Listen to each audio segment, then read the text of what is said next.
Have you ever felt like you're living someone else's life? Like you're following a script you never agreed to? A silent voice inside you whispers that something is off, even if you can't explain what. You wake up, put on the same mask as always, go through the motions, work, talk, smile.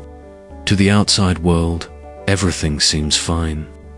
But when the noise dies down and you're finally alone with your thoughts, one question keeps haunting you. Who am I, really? Carl Jung believed this feeling of disconnection isn't random. It's a signal, a symptom of a deeper issue that most people spend their lives avoiding. Many of us never truly meet ourselves. We get trapped in roles, in expectations handed down by parents, teachers, society. We act out a version of who we think we should be, and forget to ask who we actually are. And here's the painful truth. You might be confusing yourself with what you've been taught to be. Your beliefs, your desires, even your personality, how much of it is truly yours, and how much was quietly installed by others while you were still learning how to speak. From a very young age, we're trained to adapt. We're taught to hide parts of ourselves in order to be accepted, to be the good kid, the polite student, the likable co-worker. Slowly, we create what Jung called the persona mask we show to the world. At first, it feels like protection. But over time, the mask hardens. It stops being something we wear and starts being something we are. Until one day, the real self is buried so deep, we forget it ever existed. And what's the cost of living this way? A constant feeling that something's missing. That no matter how much you accomplish, it's never enough. That happiness is always just one more achievement away. Sound familiar? That emptiness isn't because you haven't done enough. It's because you've lost touch with what matters most. Your true self. And here's the real challenge: what you're looking for isn't out there. It's not in success, not in love, not in praise or validation. It's within you, but it's buried under layers of expectations, fears, and false identities. So the question is, are you ready to dig deeper? Because finding your true self isn't about adding something new, it's about stripping away everything that isn't you. It's about confronting the parts you've ignored, rejected, or forgotten. It takes courage. It takes honesty. But it's the only way to break free from the script. In this video, we'll walk through what Jung called individuation, the lifelong process of becoming whole. It's the path back to your essence, to living a life that's finally yours. If you're ready to begin that journey, stay with me. It all starts with understanding what you've been taught to suppress. You've just seen how the persona, your social mask, can slowly take over your life if you're not aware. But behind that carefully crafted mask, something deeper is brewing. As you grew up, filled with uncertainty and subtle fear of rejection, you unconsciously began shaping a version of yourself that would be accepted by those around you. Carl Jung called this mask the persona, the image you present to the world. The edited version of yourself, built for approval and belonging. And let's be honest, we all have one. If you've ever acted differently depending on where you are, reserved at work, more agreeable with family, more confident online, then you've already felt the pull of the persona in your life. Is it always bad? Not at all. In fact, it serves a purpose. Without it, social connection would be nearly impossible. The persona helps us adapt, relate, and function in society. But the danger lies in identifying completely with this role. Over time, you can lose sight of who you truly are underneath. Think about it for a second. How often have you said something you didn't believe just to fit in? How many times have you swallowed your thoughts or masked your feelings out of fear of being judged? How often have you smiled politely when deep inside all you wanted was to cry or scream? The truth is, somewhere along the way, the persona stopped being just a tool. It became your whole identity. You're no longer living as a complete person, you're performing a character you didn't even consciously choose. And here's the heart of the problem. The persona may help you feel accepted, but it will never help you feel whole. It brings applause, but not peace. It may win approval, but won't offer purpose. Over time, living only through this mask leads to an invisible emptiness, a growing void you can't quite explain. You start to feel disconnected from something vital, but you don't know what or why. Worse yet, the more tightly you cling to the persona, the further you drift from your true self, your essence. So, if the persona isn't the real you, then who is? To find that answer, we must look beyond the mask, to the part of yourself you've buried. The part you were told not to show. The part you might be afraid to even acknowledge. Jung called this hidden force the shadow, and this is where the real journey begins. But tread carefully. What's buried in the shadow is not always easy to face. Are you prepared to look into what you've long avoided? Then stay with me, because what comes next may change the way you see yourself forever. The mask we wear might protect us, but what we've hidden behind it never truly disappears. Perhaps you once felt anger rising, but were told that showing it was wrong. So, you swallowed it again and again until one day it exploded in a way you couldn't control. Maybe you were a sensitive child, moved easily by beauty or pain, but the world called it weakness. So, you buried your feelings, taught yourself to appear tougher than you really were. But here's the truth. Those emotions, those impulses, those parts of yourself didn't vanish. They simply went underground into what Jung called the shadow. The part of the psyche where we store everything we believe is unacceptable. And make no mistake, the shadow doesn't stay quiet forever. If you've ever lashed out and immediately regretted it, if you've ever felt an intense jealousy you couldn't explain, or taken criticism so personally it left you rattled for days, then you've already seen your shadow at work. When we don't consciously acknowledge this part of ourselves, it shows up in twisted ways, damaging our relationships, corroding our self-worth, sabotaging the very things we want most in life. But this is where everything begins to shift. Because the shadow isn't your enemy. In fact, within it lies some of your greatest power, your authenticity, your raw creativity, your emotional depth, your untapped strength. You cannot become whole by ignoring your darkness. True growth begins when you stop running and start turning inward. So how do you face what's been buried for so long? How do you bring the shadow into the light without being overwhelmed by it? Jung believed the answer lies in something deeper than both the persona and the shadow. He called it the self, your full, integrated being. It is not just who you appear to be or what you've hidden away. The self is the totality of your psyche, the balance between your outer image and your inner reality. It is your most authentic form, the person you were always meant to become. But here's the hard part. The self does not simply emerge on its own. It must be discovered, uncovered through deep personal work and radical honesty.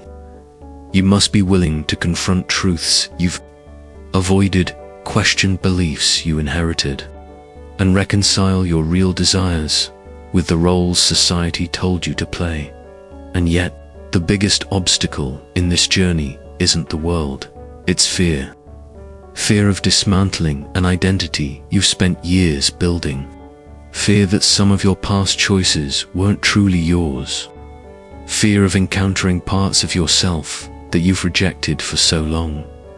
That fear is exactly why many people never find the self. They cling tightly to the persona, pretending to be whole, while the shadow quietly runs the show in the background. Relationships, blocking purpose, and draining joy. But what happens when we begin the process of integrating the shadow, when we stop avoiding it and start listening? That is where we'll go next, as we explore the powerful transformation that begins the moment you accept your darkness, not as your enemy, but as your doorway to truth. When you begin to remove the masks you've worn for so long, something unexpected starts to happen. You feel a freedom, unlike anything you've ever known. You no longer feel the constant pressure to act a certain way, to please everyone around you, or to live by the invisible rules written by others. Instead, for the first time, you start making decisions that genuinely reflect who you are. You begin to move through life with a sense of clarity and authenticity, no longer bending yourself to fit into molds that never quite felt right. And here's what's fascinating. The more you come home to yourself, the more life starts to make sense. The anxiety and uneasiness that once seemed to come from nowhere suddenly revealed their roots. You begin to recognize patterns, why you're drawn to the same kinds of relationships, why certain situations feel overwhelming, why certain people trigger reactions you can't explain. It becomes clear that all along there was a voice within you, soft, subtle, persistent, trying to guide you. But in the noise of trying to fit in, you simply couldn't hear it yet. There's a crucial piece to this inner transformation that many overlook. Finding your true self isn't just about shedding masks or listening to intuition. There's a deeper force at work in the background, shaping your thoughts, emotions, and choices. Jung called it the unconscious, and understanding it is essential if you want to know who you truly are. Most people think the mind is just what we consciously experience. Thoughts, decisions, preferences. But that's just the tip of the iceberg. Beneath the surface lies a vast, invisible realm, the unconscious, that holds the keys to your identity. And this is where Jung took a revolutionary turn to find the self. Jung believed we must look far beyond logic or daily behaviors. We must descend into the deep waters of the unconscious. That's where the real architecture of our psyche lives, where the hidden patterns, the instincts, the raw symbols of who we are reside. So, what exactly lives in this shadowed realm? Yes, we'll find our repressed memories and unresolved emotions. But Jung discovered something even more profound at its core: universal psychological structures he called archetypes. These archetypes aren't learned. We're born with them. They're part of what Jung called the collective unconscious, a set of inherited psychological blueprints shared by all of humanity. Across cultures and throughout history, you've probably felt the pull of these archetypes without even knowing it. If you've ever found yourself drawn to certain myths, legends, stories, or even recurring symbols in your dreams, you've already encountered them. They live in fairy tales, movies, religions, and more importantly, in your daily thoughts and choices. Take the hero, for example, present in nearly every culture. It represents the part of you that seeks growth, faces adversity, and pursues transformation. Then there's the wise one, embodying reflection, intuition, and inner knowledge. Or the rebel, the force that challenges norms and breaks from the herd. And the caregiver, who lives to nurture and protect others. But here's the twist. You don't get to choose which archetypes are active in your life. They choose you. And that's exactly what we'll explore next, how these invisible forces shape your personality, and how recognizing them can finally set you free. Are you ready to meet the characters living within you? Let's take the next step. But recognizing these inner archetypes is only the beginning. The real challenge lies in how they influence you when left unchecked.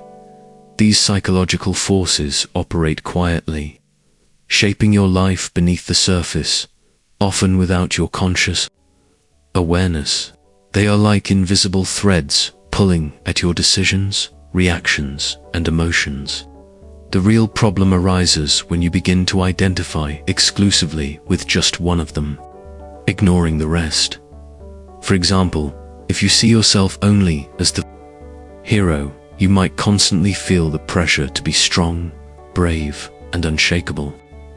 You may find it nearly impossible to admit fear, doubt, or vulnerability, even when doing so could set you free. On the other hand, if you lock yourself into the caregiver archetype, you may spend your life endlessly prioritizing others, tending to their needs, while quietly losing sight of your own.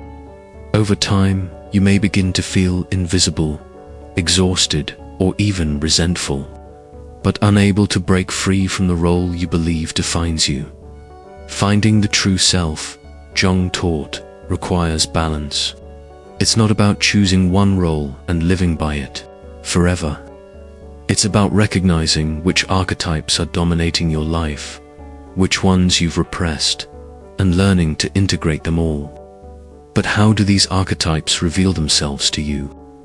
The answer is often found in unexpected places: your dreams, your instinctive impulses, the emotional patterns that play on repeat even when you don't understand why.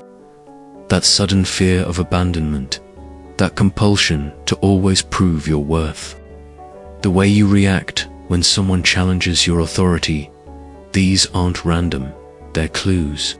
And if you ignore them, you're not just overlooking feelings.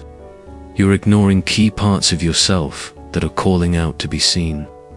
This explains why so many people feel lost, disconnected, or endlessly unfulfilled. They don't realize that their inner world is governed by forces they've never taken the time to explore. These archetypes aren't just psychological curiosities. They're core drivers of your behavior, your desires, and even your sense of identity. So here's the question that matters most. What happens if you choose not to look? If you continue to ignore these archetypes, few resist the process of individuation. The journey of becoming whole, then, they will control you. They will shape your insecurities, determine the way you relate to others, and keep you locked in patterns that never seem to change. But if you bring them into awareness and begin integrating them, you reclaim your power. You begin to write your own story. This, Jung believed, is what separates those who discover their true self from those who live and die as strangers to themselves, trapped in masks, repeating inherited patterns, and never understanding why. But what if you do nothing? What if someone refuses to take this inner journey? What is the cost of avoiding the unconscious and resisting individuation altogether? That's what we'll explore next, the psychological toll of ignoring your inner world, and why the price of running from yourself is always higher than facing the truth. When we avoid looking inward, we don't just stay the same, we slowly begin to unravel. Have you ever noticed how some people seem stuck in the same painful patterns year after year? They fall into toxic relationships again and again. They self-sabotage just when things are starting to go well. They carry a lingering sense of dissatisfaction, no matter how much they achieve. It's not bad luck, it's not coincidence. It's the unconscious speaking through behavior loudly and often. Through suffering. When we refuse to deal with what's hidden within us, we don't escape it. We become prisoners of it. The unconscious finds ways to express itself through conflict, frustration, and repeated missteps until we finally pay attention. One of the most common signs of this inner disconnection is the feeling that we're just ... drifting, as if life is happening around us, but not with us. We wake up, go through the motions, meet expectations, check boxes, but deep down, it feels like something essential is missing. There's no passion, no purpose, just repetition. Sound familiar? This is the silent reality of millions of people. People who've never paused to ask, did I choose this life, or did it just happen to me? They're living inherited routines, following the beliefs of their culture or family, chasing dreams that were never really theirs to begin with. But the most dangerous outcome of this unconscious existence isn't just monotonous resentment. When someone suppresses who they truly are for too long, something inside begins to boil. It shows up as unexplained anger, frustration, or even envy. But the person doesn't always know where it's coming from, so they lash out at others, at society, at their past. Or worse, they turn that anger inward. It becomes self-hatred, depression, disconnection from the soul. Life becomes something to survive, not to live. But there's another path, a way to break the cycle and free ourselves from this invisible cage. It starts with the courage to face the truth, to look into the mirror and ask, who am I really? It means questioning the comfortable lies we've told ourselves, letting go of outdated masks, and embracing the messy, beautiful, complex truth of who we are. This journey is called individuation, and it's not for the faint of heart. It demands strength, vulnerability, and the willingness to confront parts of yourself that you've long buried. It's not quick, it's not easy, but it's the only road that leads to a life of depth, authenticity, and inner peace. And now, we arrive at the most crucial question of all. What does it really mean to be yourself? To live without masks, without repression, without fear of what others think? What changes when you finally meet your true self face to face? Let's explore that together in the final part.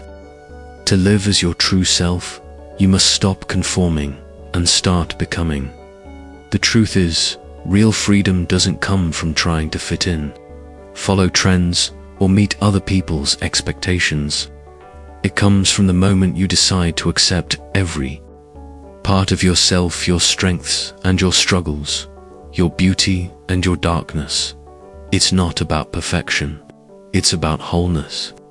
And wholeness means reclaiming all the pieces of who you are, even the ones you were once taught to hide.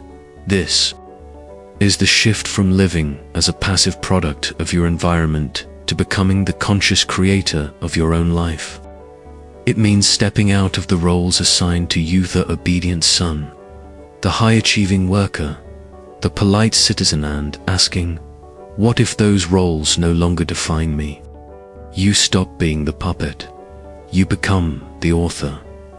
But let's be honest, this is not an easy path.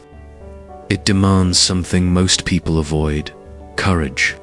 The courage to leave behind the comfortable illusions that have protected you for years. The courage to sit with discomfort, to face the fears you've buried, and to challenge the image you've carefully constructed of yourself. And maybe the most terrifying part, realizing that you are not who you thought you were. But here's the paradox. That's not a loss, it's a beginning. Because in letting go of the false self, you finally make space for the real you to emerge. Someone not limited by past conditioning. Someone not confined by others' expectations. Someone more grounded, more honest, more alive.